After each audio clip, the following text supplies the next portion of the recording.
Tapi kalau anak Prasetya Mulia nggak mau belajar, saya tawarin uang belum tentu mau, karena uang sakunya udah banyak.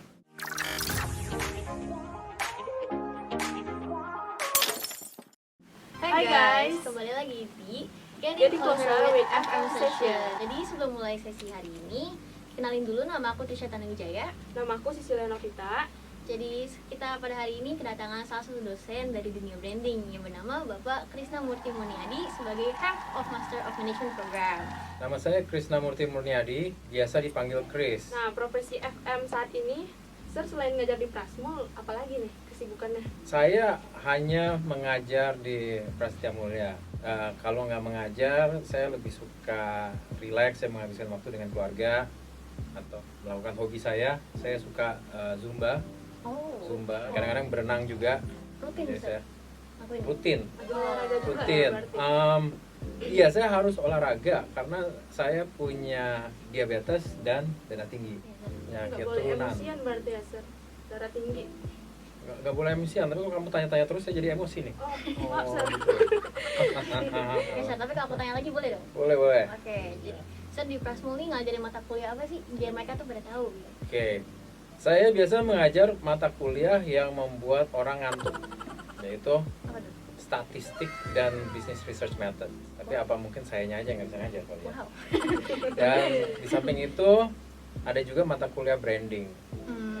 Oke, tapi branding itu biasanya bersama-sama dengan fakultas branding yang lain. Ada consumer behavior, ada brand strategy, itu pernah juga global marketing management. Itu semua semester dapat kayak diajarin Sir gitu? Kalau untuk S1 saya mengajar ganjil dan genap.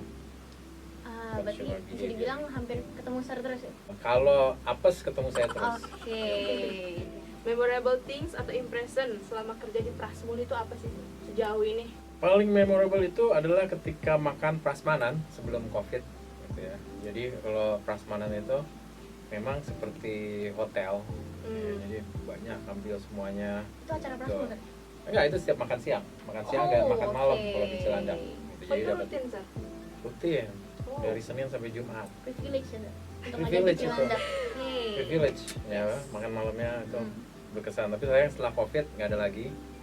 Tapi yang masih saya berkesan adalah mahasiswa di Prasmul itu sangat sopan, sangat friendly gitu ya di luar kelas. Ya kalau saya ngajar dulu nggak se-friendly atau sesopan itu gitu ya, di tempat lain gitu ya. Dibandingkan Prasetya Mulia gitu. Contohnya nih kalian kan sopan-sopan nih. Pakai jas Prasmul gitu kan. Aman kebanggaan Prasmul ya? Iya, betul. Harus dipakai Dan sangat Sir. sopan gitu Iya. pertanyaannya. Oke. Oke Sir, kan Sir berarti ngajarnya di Prasmul BSD dan Prasmul Cilandak, benar? Tuh, Oke, jadi bisa ceritain nggak kayak perbedaan Sir ngajar di BSD dan Cilandak tuh apa? oke, kalau di Cilandak itu kan S2. Hmm. Dan S2 itu rata-rata kalau mereka tidak dibayarin kantor, mereka bayar sendiri. Jadi mereka itu sangat take the course seriously. Jadi begitu kita masuk, mereka latihan ya, dan kita juga harus full ngajarnya. Misalnya di situ tertulis 2,5 jam ya harus 2,5 jam di situ. Lebih ketat gitu. Lebih ketat. Mereka ingin belajar. Gitu ya. Hmm. Jadi dari awal juga kita nggak bisa ngobrol-ngobrol dulu, mereka langsung ingin To the point. to the point. Iya. Pengajarannya apa? Nah, sementara kalau di BSD itu mereka suka kalau kita cerita tentang alaman pribadi, gitu ya. Mereka ngobrol-ngobrol, saling kenalan. Mereka suka, mereka bisa kenalan sama teman sekelasnya. Lebih Terus santai ya, Sir? iya, lebih santai. Iya. Karena Kayak- masih bocah kali ya, Sir? Betul. Jadi sedikit banyak ribut, Iya. gitu. Kadang-kadang ada yang main game di belakang. Gitu ya. Jadi memang kalau di BSD itu mesti kasih tugas dalam kelas. Ya, tugas selesai, kalau nggak selesai di situ terus. Gitu. Mungkin ulang paling lama. Gitu. Kalau di S2 mereka suka lecture. Oh. Jadi kita kasih ilmu, kasih lecture, kasih pengajaran, itu lebih suka. Kerja kelompok boleh juga gitu ya. Tapi jangan banyak-banyak kalau di S2. Pengen dengar, banyak bertanya dan lain-lain. Kalau di S1 harus ada kerja kelompok supaya mereka bergerak dari bangkunya. Ya, jadi jangan di bangku terus, itu pasti bosan. Karena beda ya Sir? Karena S1 iya. sama S2 berarti. Karena beda. mungkin Gen Z atau yang lain. Any words untuk para branding enthusiast nggak di luar sana yang mungkin tertarik untuk mau daftar di S1 branding Prasmul? Kalau misalnya mau masuk Prasmul, ya SMA gitu kan, mungkin cari tahu dulu gitu kayak passionnya apa. Mungkin pahami dulu kalau mau masuk branding tuh ketemu hal-hal apa. Gitu Jadi karena persiapan. Iya, karena Ya. branding itu bukan sesuatu yang common gitu ya didengar gitu kan. Iya, Yes. benar. Ya maksudnya apa gitu? Karena banyak yang salah persepsi branding itu ngasih label, ngasih nama, apa merchandising gitu. Branding itu sebenarnya apa? Branding itu kan sebetulnya membangun persepsi produk di benak masyarakat. Jadi sebetulnya proses branding itu sangat psikologis ya, gitu. Nah itu perbedaannya dengan marketing yang lebih ke arah produk, price, promotion, place, jalur distribusi, bagaimana meningkatkan revenue dan lain-lain. Branding itu lebih ke benak masyarakat. Jadi tahu dulu. Kalau misalnya branding entusias aja, in general, ya, yang penting adalah pahami audiensnya siapa. Ini kita mau cerita ke siapa? Karena akan berbeda kalau kita cerita. Misalnya saya cerita ngobrol sama kamu, sama Prasetya Mulia, atau saya ngobrol dengan mahasiswa S2 atau orang tua murid tentang Prasetya Mulia, pasti cara saya membawakan berbeda. Ya, dan juga tujuannya apa? Kadang-kadang tujuan kita itu hanya memperkenalkan produk. Kadang-kadang tujuan kita itu menjual produk.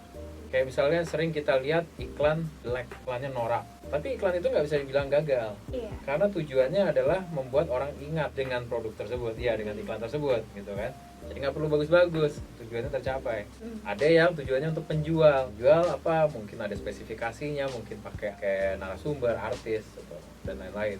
Jadi tahu audiensnya, tahu tujuannya. Oke, jadi setelah kita mengulik tentang dunia branding nih, apalagi dari Bapak Chris, sekarang kita pengen nanya-nanya lagi tentang lebih ke leadership.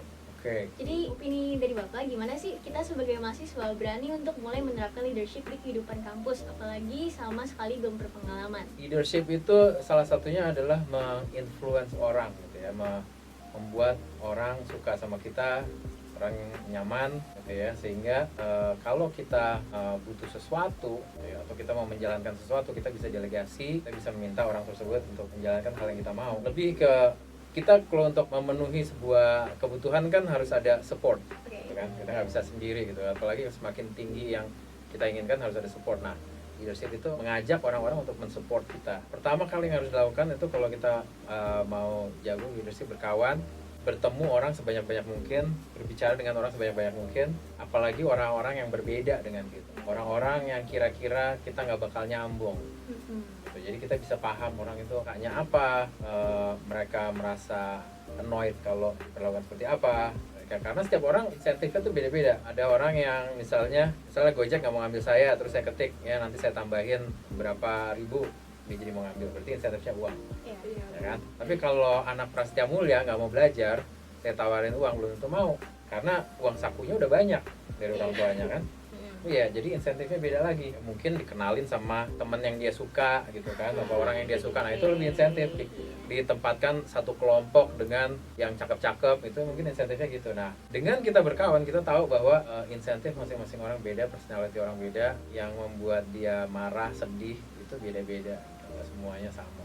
Itulah. Menurut Bapak nih, seberapa penting peran leadership di kampus, apalagi Prasmul itu terkenal sama kerja kelompoknya yang banyak banget. Oke, bagi saya ya, 50% itu emosi, 50% lagi kognitif. Leadership itu menurut saya lebih ke arah emosi daripada kognitif itu. Jadi penting, tapi bukan segalanya. Jadi leadership itu penting dalam menginfluence orang, untuk memperhatikan kebutuhan orang lain, mengajak orang bekerja sama dan lain-lain gitu. Tapi pengetahuan akademis juga penting, gitu. Pengetahuan lapangan juga penting, gitu ya. Jadi orang yang hanya memiliki ilmu leadership tanpa mengetahui memiliki pengetahuan teknis susah juga, gitu. Jadi leadership itu penting tapi bukan segalanya.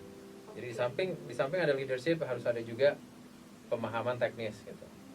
Kayaknya akan baik gitu kalau seorang manajer misalnya di perusahaan kimia, ya backgroundnya kimia misalnya kan. Ahli di bidangnya. Betul, nggak hanya pandai memanage orang tapi juga punya pengetahuan tentang hal Jadi tersebut. ada ilmu yang mau di-share juga ke orang. Betul. Dimana dia juga harus leadershipin Iya, orang. Kan? karena kalau leadershipnya jago tapi ilmunya rendah justru bahaya kan. Iya. Jadi mengarahkan orang ke arah yang salah. Iya benar. Iya, jadi ilmunya bagus, leadershipnya juga bagus. Oke, Sir. Jadi kan Sir tadi udah mengimplementasikan, udah memberi contoh tentang sikap leadership. Jadi kalau dari sejauh karir Bapak, kira-kira gimana sih Bapak terapin nggak leadership ini? Memang dalam pekerjaan saya mesti memperhatikan tiap orang itu insentifnya apa ya. Jadi yang sejauh ini yang saya lakukan adalah bagaimana membuat orang-orang itu happy, tapi rencana kita tetap jalan. Jadi memang dalam posisi saya harus memperhatikan itu ya perasaannya. Orang bilang mungkin membaca social cues ya, kapan enaknya untuk tanya sesuatu atau sesuatu, gimana approach orang yang tapi nggak terlalu banyak ya, maksudnya di skalanya masih kecil kalau dibandingkan antara kehidupan profesional dan personal. Saya masih banyak di kehidupan personal. Nah ini kunci untuk konsisten Sir dalam memulai sikap leadership, apalagi mahasiswa kan labil nih, terus juga suka terpengaruh sama teman-teman. Gimana nih Sir? Memang emotional stability itu penting ya. Emotional stability dan juga audacity gitu. Jadi berani dan stabil gitu ya. Jadi kalau emotional stability kita harus selalu mikir jangka panjang. Ya kadang-kadang kita misalnya pengen marah gitu kan, atau sedih berlebihan gitu ya. Mungkin saat-saat kayak gitu tuh kita perlu mungkin kita sendiri sejam gitu kan, atau 2 jam kita cari waktu untuk menenangkan diri. Karena biasanya kalau orang marah itu sejam atau 2 jam kemudian udah oke lagi. Jadi orang marah itu seperti kita bikin sop lah. Ya sop tuh panas gitu, tapi kalau ditungguin sejam 2 jam itu sop udah adem. Gitu. Memang kita harus suka people kalau mau punya sikap leadership. Kalau nggak suka people ya kita nggak punya leadership. Karena leadership itu kita memimpin orang-orang itu, bukan memimpin anjing apa gembala domba gitu. Enggak, harus bisa lihat sisi baik orang, dan itu susah ya, karena saya sendiri juga nggak semua orang saya suka. Saya masih lebih suka kucing daripada manusia ya. Tapi ya itu the price to pay. Kira-kira Sir mau sharing nggak ya ada pengalaman selama mengajar mahasiswa-mahasiswa di Prasetya Mulia tentang leadership ini, ilmu koordinasi? Jadi yang mungkin yang umum ya, nggak hanya di Prasetya Mulia gitu ya, ketika kita mengajar dan memberikan group project ya, satu kelompok itu nggak semuanya vibing kan. Iya benar. Ada yang nyambung, ada yang enggak. Yang menarik ketika ada kelompok itu pasti ada 1-2 orang yang merasa nggak nyaman di situ. Dan orang-orang yang nggak nyaman itulah yang cenderung menjadi free riders. Jadi banyak dari free riders itu bukan karena malas, tapi karena mereka merasa nggak diacukan, nggak diperhatikan di situ. Dianggap. Ya, contohnya kalau kamu ada di satu kelompok dengan orang-orang yang kepribadiannya beda banget, padahal kamu pengen kerja, kamu pengen nyumbang pikiran. Setiap kamu nyumbang pikiran nggak didengerin, lama-lama jauh. Nah, oke. Nah, disitulah yang faculty member itu penting sekali untuk intervensi, membuat mereka saling kenal. Yang pertama diajak kenalan dulu, personalnya apa, terus diajak juga apa yang kamu suka, apa yang kamu nggak suka dari masing-masing kelompok. Ya, kita ada di situ sehingga saling paham. Like at the end of the day, they all humans. They want to love and be loved. Akhirnya gitu ya, mereka jadi bisa pahami, itu bisa berkawan untuk keperluan class project. Itu penting sekali, karena seringkali kawan-kawannya atau guru-guru itu judgmental terhadap free riders. Padahal kita nggak tahu kan di balik itu gimana. Karena toh semua mahasiswa Prasmul itu sudah diseleksi. Jadi secara teori seharusnya nggak ada free riders. Kita nggak semuanya masuk kan, nggak anak malas di SMA-nya masuk gitu kan. Nah, jadi di situ value leadership di mata kuliah atau di universitas. Dunia branding. Sir, ada pesan nggak ini untuk para branding entusias luar S1 Prasetya Mulia untuk mulai menerapkan leadership sebelum masuk ke kampus?